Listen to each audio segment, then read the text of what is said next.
And his building, it looked like an old fraternity house is what it looked like. And it was kind of like that inside, too. But it was really kind of funny that right by the front door of his offices was a sign, and it said, on this site in 1927, absolutely nothing happened. Welcome back to the Talking Archive. Our conversation continues now with retired radio personality, program director, as well as the manager of promotions at Walt Disney World, Tom Kennington. Before we get back to the conversation, check out his blog. It's tomsthoughtsandtravels.blogspot.com. That's tomsthoughtsandtravels.blogspot.com. Now, Tom, tell us about what happened when the Fab Four came to Cincinnati. Let me tell you one quick story about the Beatles. They were supposed to play, this is Cincinnati, this was out at Crosley Field. They were supposed to play on Saturday night. And the kids showed up about 2 hours early, and they all were sitting there, and it rained. Well, in their contract, it said if they were doing an outdoor concert, that the stage had to be covered.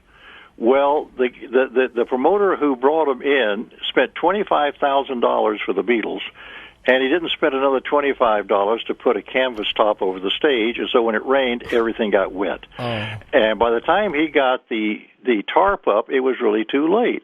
That all those amps and everything that were on stage, had gotten wet. Well, the Beatles still wanted to go on. And because the kids had been sitting out there through all of this, they wanted to play. So I went out with the representative from Vox, because they use Vox amps, and we were standing there on stage, and I said, can they play? And the guy from Vox said, here's what I can do. He said, I can run a cable, not a cable, but a wire across all of these amps into a metal stake in the ground by the stage. He said, but if at any time during the performance one of their guitars provides a better ground than that stake, then all of this current is going to go through that guitar. And I'll never forget it. When he said that, I looked him straight in the eye, and I said, there will be no dead Beatles in Cincinnati. And I was the one who basically canceled the show. And I had to get up and tell those kids that there would be no show tonight because the equipment, they couldn't play. But, and even though by contract the Beatles could have left, they had a concert the next night, Sunday night in St. Louis, they stayed over. And they did the show Sunday at noon. Even though they didn't have to, they did. And it just so happened that we had a larger crowd on Sunday at noon than we did that Saturday night. Wow. So the Beatles were wonderful people. You just didn't get the chance. You didn't hang out with them like, you did a lot of the other acts. But they were delights to work with, very, very professional. And the fact that they did not have to stay over, but felt they owed it to their audience and agreed to do so. And then they finished up their concert and then went to St. Louis and played Sunday night. That's the only time in the history of the Beatles that they did two concerts in one day in two different cities. Wow. That's great. I was a little part of history there, so. Now, when he brought the Beatles, I could go on forever and ever with some of these stories, So. When the Beatles came to Cincinnati, I remember when they came to L.A., Bob Eubanks, the KRLA evening disc jockey, mortgaged his house, both of his cars, and his Cinnamon Cinder clubs, and took out a high-interest loan from a local community bank because no one would give him a loan from a major bank.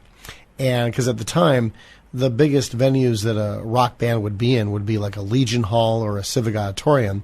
And the fact that he was going for the Hollywood Bowl was just foreign to everybody, and of course it was a big payoff. And in fact, the next year they did two concerts, one after the other at night or the next night, and then by the third year it was Dodger Stadium because the bowl was too small. What kind of a risk was taken in Cincinnati to bring the Beatles there? Was it similar to that at KRLA, or had they already been established where you didn't have to worry about that? No, the Beatles actually played Cincinnati twice. The first time they came, they played Cincinnati Gardens, but the time that I worked with them, it was out at Crosley Field because they had gotten so big, so the time that I saw them was the outdoor venue at Crosley, which was at that time was the ballpark of the Cincinnati Reds. Mm-hmm. Yeah, a couple of years before. then a couple years later, Riverfront Stadium opened. Exactly, yeah. Oh, I loved Crosley Field. It was so intimate. It was such a and of course, one thing back then too. If you were in the media, you got not only free tickets, but if you remember the old Crosley Field, they had photo boxes between the upper and that section between the lower and the upper deck, and we could actually our passes allowed us to go down and sit there. So I would get off the air at 6:00. I would go down to Crosley Field. I'd get a couple of brats on a beer and go down to the photography box and watch the ball game. It was fabulous. I loved it. Wow.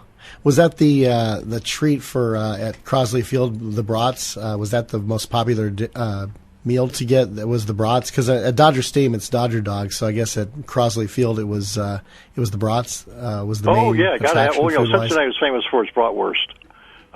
And so, most people didn't get hot dogs. They always ate brats, and they were really, really good. You get a brat, which are bigger, fatter than a hot dog, and fill it up with mustard and throw some relish on top, and that's a meal. There's no question about that. When I was in Milwaukee about a year and a half ago, went to what's now American Family Field. It was Miller Park for many years, and had a brat there as well, and that was filling. It was so delicious. It had, I think, sauerkraut, mustard. Oh yeah, got to put sauerkraut on there. Yeah, absolutely. Yeah, it was delicious. Oh yeah, I loved it. That was a staple in Cincinnati. Yeah. And also the same thing with the beers. You didn't drink the Budweiser and that. You drank the Cincinnati beers, the Hudipole and Shaneling, and so everybody just drank local beers. There were several beers out of Cincinnati. Are those breweries? I love Cincinnati. It's a great town. Are those brews still in Cincinnati, for what you remember? I have not been back, so my only guess would be probably. Because it was basically just they were regional beers, So I have no idea, but my guess is probably. Oh, that's great! Wow, Crosley Field. I wish I could have gone there. Of course, it was torn down before I was born. So yeah. The memories remain, as the old saying goes. And you got to, speaking of memories, work with America's oldest teenager, Dick Clark. Several times. Got to know Dick very well. And what are your memories of Mr. Clark? He was. I want to tell you just a couple of quick ones.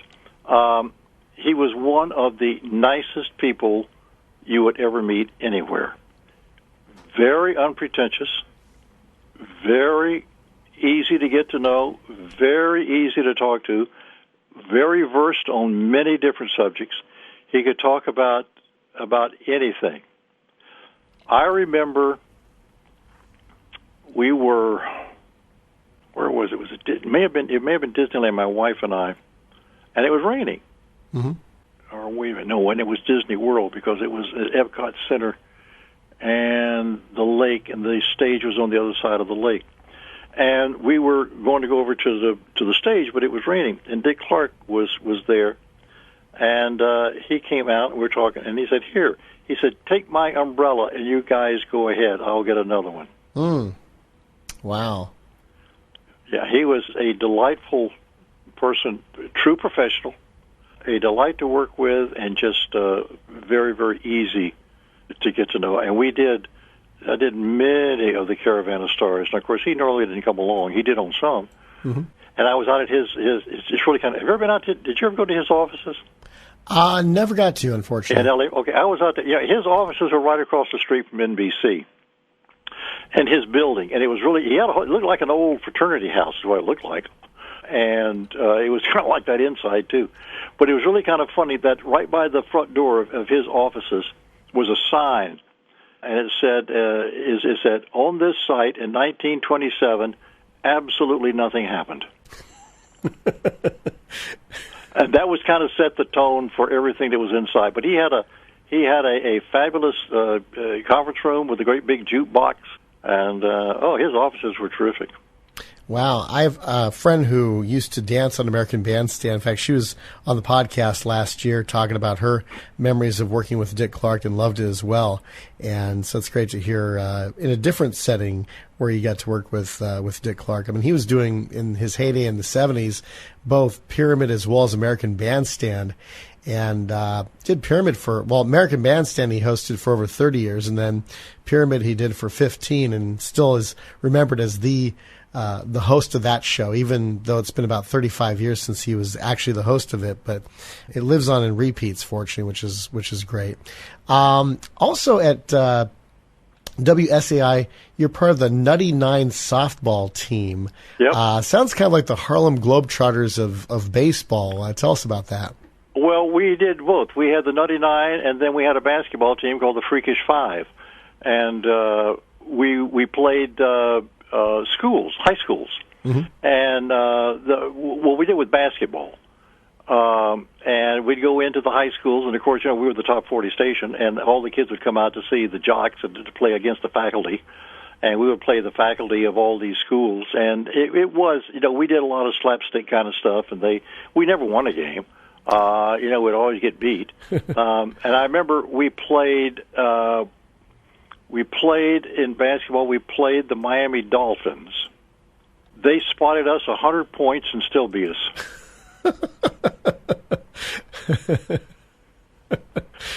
We also played the Dolphins in softball, and that was really a disaster. But we didn't care, and everybody was having fun. And that was down in Miami. But you were talking about SAI. Oh, that's right. Yeah, I've got it right. But the softball team, we'd play anybody, and we would play not only just schools, but we would play other softball teams. But it was always for charity, and we raised a lot of money for charity. We never won a game, but we had a lot of fun doing it. Wow, that's great.